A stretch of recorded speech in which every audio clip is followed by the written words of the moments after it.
final seconds now. In it goes towards Fussell, and it's come again. Oh, and the save, and John must equalise, and has. Incredible! And Birmingham City have rescued a point. What a finish at Villa Park.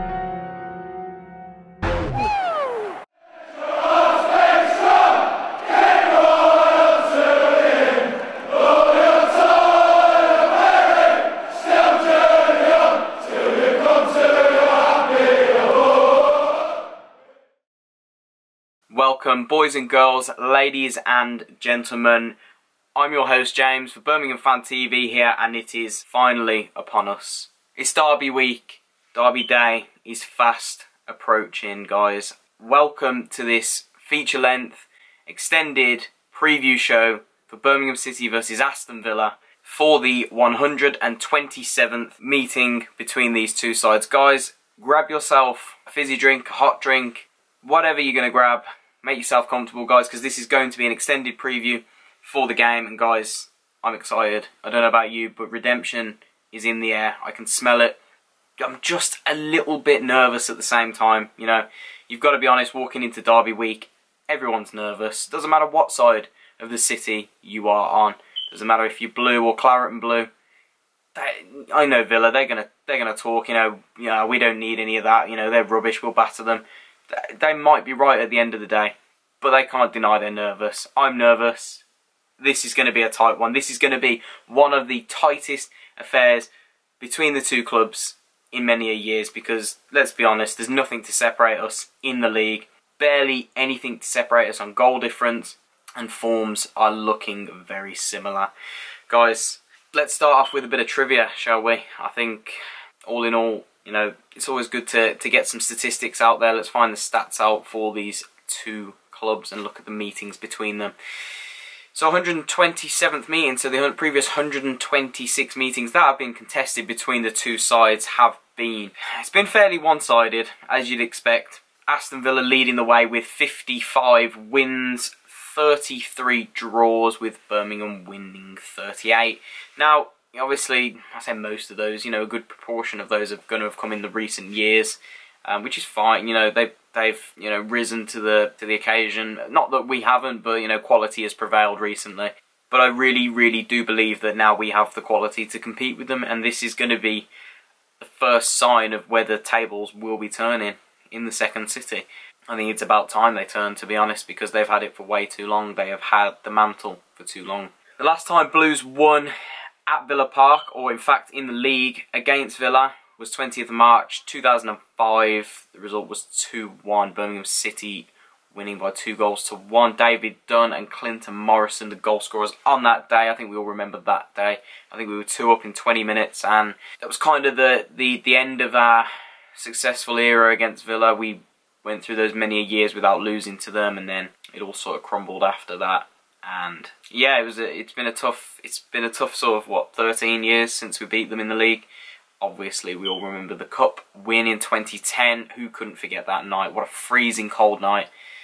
Stands was packed, but that was one of those magic nights that will never be forgotten. And Zigic looping it over the keeper was obviously in folklore. I mean, he'd have written himself in folklore anyway, but that goal just, you know, I think it sort of started his love affair with the club. And it's one of the few memories in recent years that we can sort of treasure against Villa, because if you look back, you know, both games that season were a draw. Previous season, they beat us twice. The next one was a cup game in 2015. We lost that 1-0. And then, obviously, when they came down to the Championship, it was 1-1 at our place, then 1-0 at their place, and then last season, obviously, 0-0 and 2-0. So, obviously, Villa holding the upper hand while we've been in the second division. Looking at form tables, I mean, you know, they say form doesn't count for anything going into these games, and, you know, I think that speaks true to some extent. But also, you know, form is going to help. If you get, you know, if one team had been 5 on the bounce, you know, lost 5 on the bounce, and then if another team had won 5 on the bounce, they're going to have, you know, a slight mental edge, you would have said. But again, there is nothing to separate the teams in terms of form. Looking at Villa's last 5 games, So obviously if we go all the way back to the 5th game, they beat Swansea 1-0. I believe that was the beginning of Dean Smith's reign at Villa Park. He then suffered consecutive defeats away to Norwich and away to Queen's Park Rangers. In all fairness, those are 2 very difficult games, especially at Norwich in the form they're in.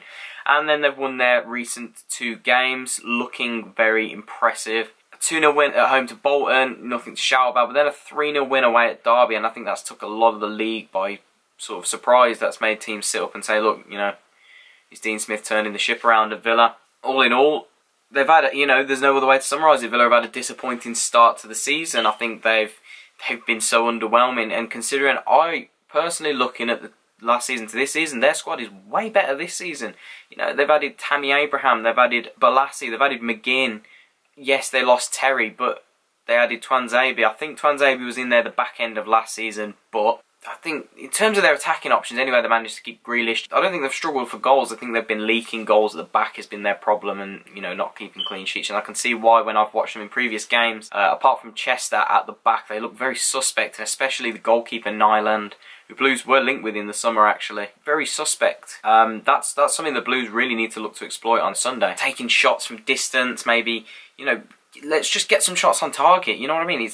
It's not hard, you're not going to score goals unless you get the shots on target. So I think we need to be testing this keeper more so than Sam Johnston, who I don't think, you know, he was a very good goalkeeper last season. So obviously he was more steady between the sticks for Villa. Blues form, obviously we're going into this game again with, well, statistically a slightly better form, but the recent games have, you know, proven maybe we're on a bit of a dip.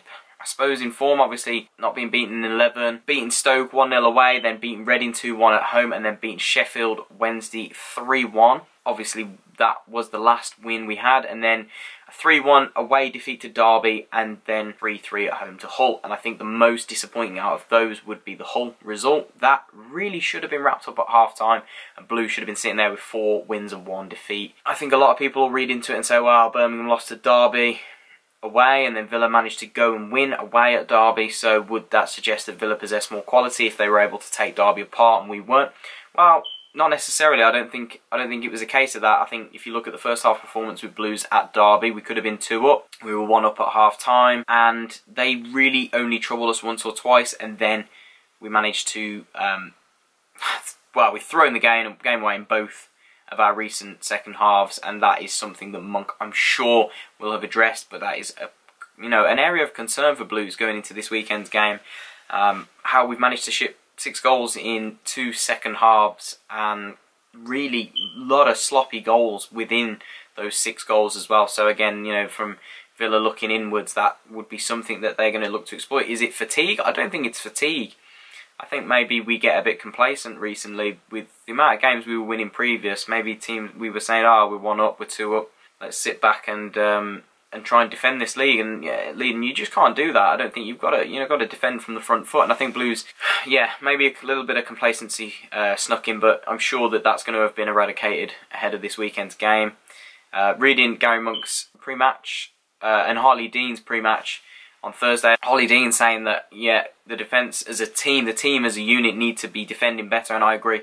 My phone's trying to talk to me. We need to go back to basics, we really do. We need to look at the fundamentals of where we've been going wrong recently in terms of how we managed to ship 6 goals. That's not good enough at any standard.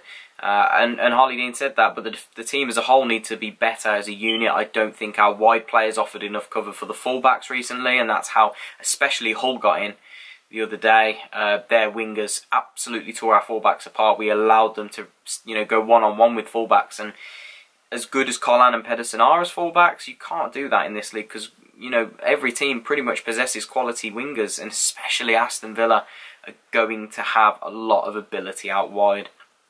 So our wingers hopefully will be, doing their jobs defensively as well as offensively, and providing that sort of blockade, making sure that we're hard to break down, because this isn't going to be a game we go there and we win 3-4, 5-0. It's going to be a game where if we win it, we're going to win it 1-0. Or maybe a 2-1. So we're going to have to be hard to beat and not concede a lot. Looking ahead to the team news, we'll look at Aston Villa first, and I suppose the only way to gauge their team is to look at the previous game. against Derby, so we'll go off that, but I do know that they have some injury concerns. So Villa lined up in a sort of 4-4-1-1, 4-2-3-1, however you want to look at it, 4-5-1 sort of system. Obviously it's a flexible system in the Championship, most systems are flexible.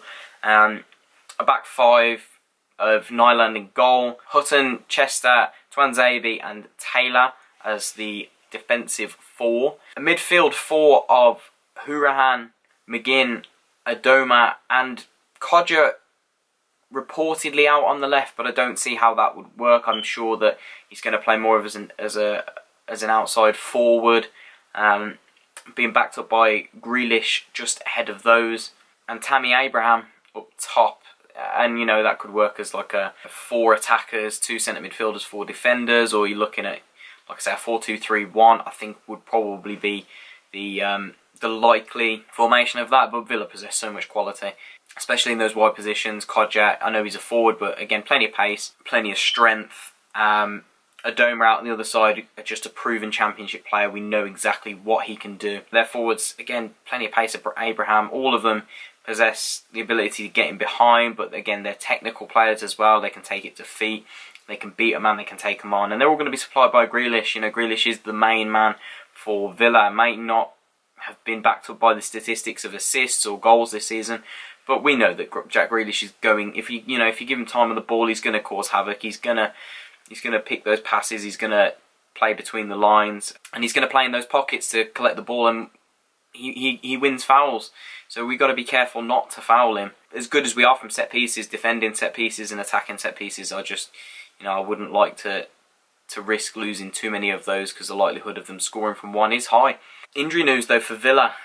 James Chester picked up a knock in the international break for Wales. Reportedly he was carrying it beforehand anyway. Like for some reason they played him. It's good for us really.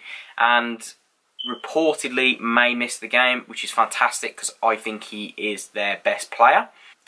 Questionable, but I think James Chester is a Premier League centre-half first of all, and has a lot of abilities outside of defending. I think his ball-playing skills are very good, his composure, he's quite a quick centre-half.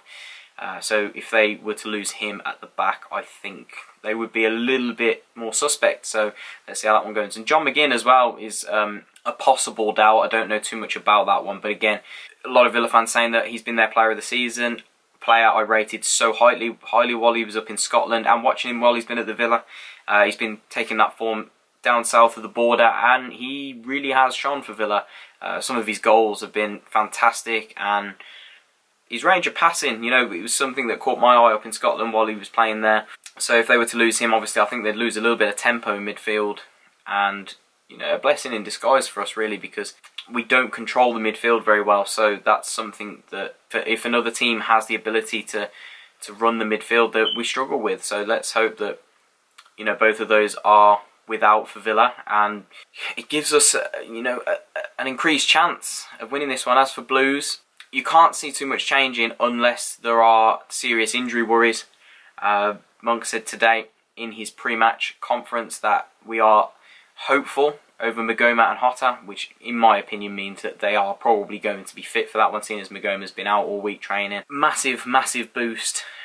We lost Hotta on Saturday after the first goal, and yes, we went on to score another one after that, but I think we looked devoid of a spark going forward, and we've severely missed Magoma on that left-hand side, not just for his pace and his power getting in behind fullbacks, but his defensive cover as well that he offers Pedersen, and his experience, because obviously Pedersen's first season in the Championship, and he's not got that experience yet, and he needs somebody down that side just to keep him in check, make sure he knows where his man is, make sure that his positioning is, he's aware of his winger. And as good as I think Mahoney can be at times, I think he's a fantastic player.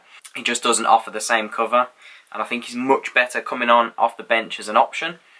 So that's one to look at for me. But obviously we know we're going to be without Gary Gardner, who has been one of our main creative outlets going forward with his his range of passing. So to have Hotta back would be a huge bonus. So we're going to be looking at camping goal. Your standard back four of Pedersen, Collan, Morrison and Dean. No change there, I wouldn't suspect. A midfield four of Hotta, Kiftembeld. Now this is the hot topic. Who goes into midfield? And watching last Saturday's game, wasn't overly impressed again with Lakin. I don't think that he's a bad player. He's got lots to learn, young man. But I just don't think the game's quite right for him. So Craig Gardner would need to start for me. He has to start.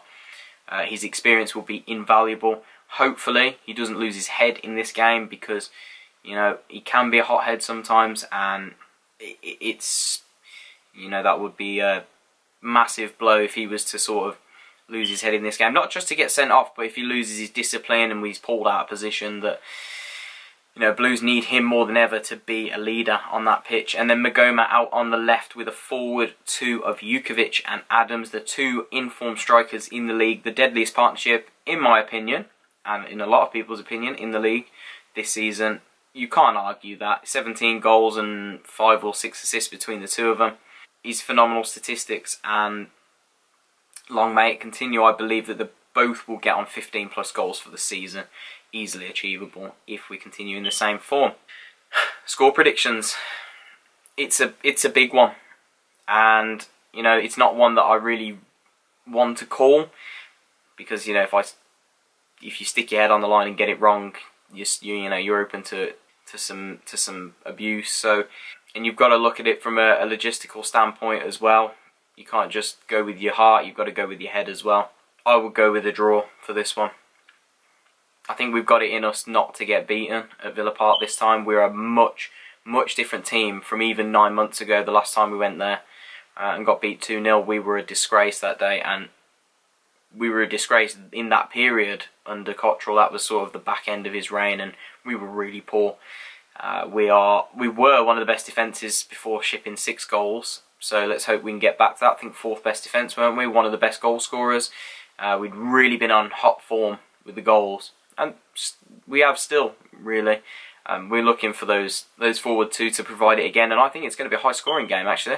I think it's going to be a high scoring draw. I'm going to go with the 2-2. Goals from Magoma. I think he's going to be eager to put things right after that miss in 2015 in the Cup. It's the kind of game for him to come back and score a goal on his return.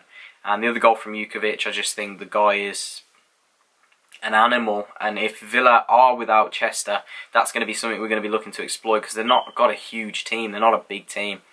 And I wouldn't be too sure who they would bring in at the back. It would possibly be Jedinak, I think, or someone of that ilk. And yes, Jedinak's a big player, but he's not got that positional awareness of a natural centre-back. So we're going to be looking to exploit him, and Jukovic is the best header of the ball in the Championship. And then, you know, it worries me with Villa, with their attacking ability of Abraham, Grealish, Kodja, Adoma, and even players off the bench they can bring on, Hogan. So, yeah, I can see it being a high-scoring draw, and I'm looking forward to it. Dead nervous. I'm so nervous for this game, and I couldn't tell you in my 21 years of watching the Blues, I suppose. I remember the days where we beat them 3-0 and 2-0 away, and the early glory days, and then the horrors of the 5-1 and the 3-1 and the home defeats. So recent years have been painful, but it's time to put that right. I think Blues are ready to stand up and be counted, and I think this is our time to turn the tables. But guys, thank you so much for joining in. I know it has been a longer one. I wanted to give you a little bit more of an in-depth analysis. I'm hoping I didn't put you to sleep, guys, because this game should keep you on your toes, guys, wherever you are watching the game, whether you are at Villa Park in the away end, whether you are at your local pub, whether you are watching at home. Guys, this is going to be a cracker. Don't forget to leave your comments down below. What are your score predictions? What are your teams? How are you feeling ahead of this game? I'm nervous. I'm sure most of you are as well. Guys, don't forget to smash the like button for the big Second City derby. Guys, we are back after the international break with a full Christmas schedule coming up, guys. And if you are new around here, please don't forget to subscribe, guys. It would mean a lot to me. We are so close to 500 subscribers now. You have been fantastic with your support recently, guys. I won't be at the game on Saturday. As much as I begged, pleaded and tried, I did not get a ticket, because last year, being at uni, I didn't have the references on my ticket. I only had silver for this season. but that will change as of next season. But I didn't manage to get a ticket, guys, so I will be doing a slightly different video. I will be doing a fan reaction game from my own home, the comfort of my own home. I'll be doing a fan reaction video for you to fill that void, so guys, do look out for that one. And don't forget to look out for the big review after the game, hopefully reviewing that first win at Villa Park in 13 years, guys. But thank you very much for watching, and I will see you in a couple of days' time. Keep right on.